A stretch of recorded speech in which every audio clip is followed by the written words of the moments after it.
Good afternoon, ma'am. This is my synthesis in Lesson 5, Communication in Multicultural Context.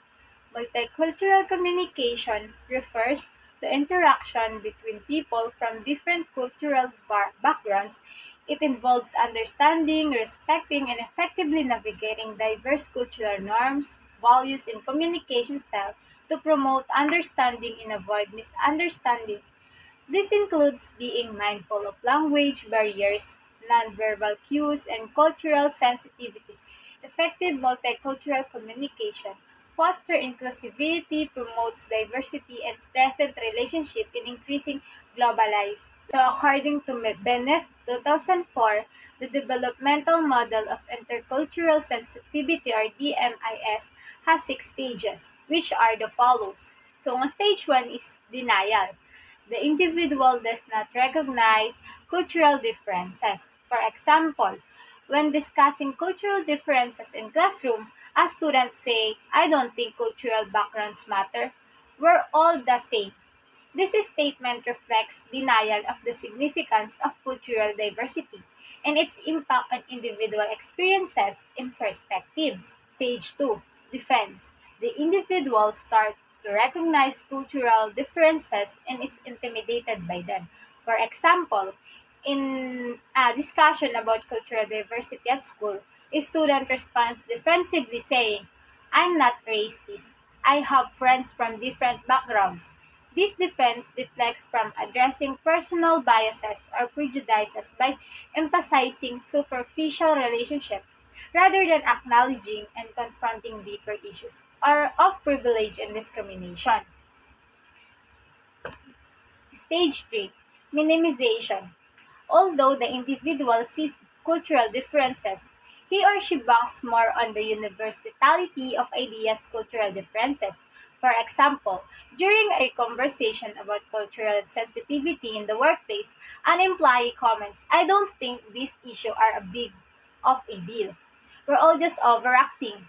This minimizes the importance of cultural diversity and the experience of those who may face discrimination or bias, dismissing their concerns as exaggerated or unwarranted. Stage 4, acceptance. The individual begins to appreciate important cultural differences, behaviors, and eventually in values. For example, after attending a series of diversity workshops, an employee reflects, "I used to think cultural differences didn't matter much, but now I see how important it is to understand and respect them. I'm committed to learning more and being more inclusive in my interactions." This demonstrate a shift towards acknowledging and embracing the value of cultural diversity, leading to a more inclusive mindset and behavior. Stage 5, adaptation. The individual becomes very open to worldviews when accepting new perspectives. For example, an employee who has completed diversity training starts actively seeking out of opportunities to learn about different cultures, such as joining cultural affinity groups or participating in cross-cultural activities. They also adjust their communication style to better accommodate the cultural norms and preferences of their colleagues. Again, develop and integrate inclusive practices into their daily interaction. In stage 6, integration.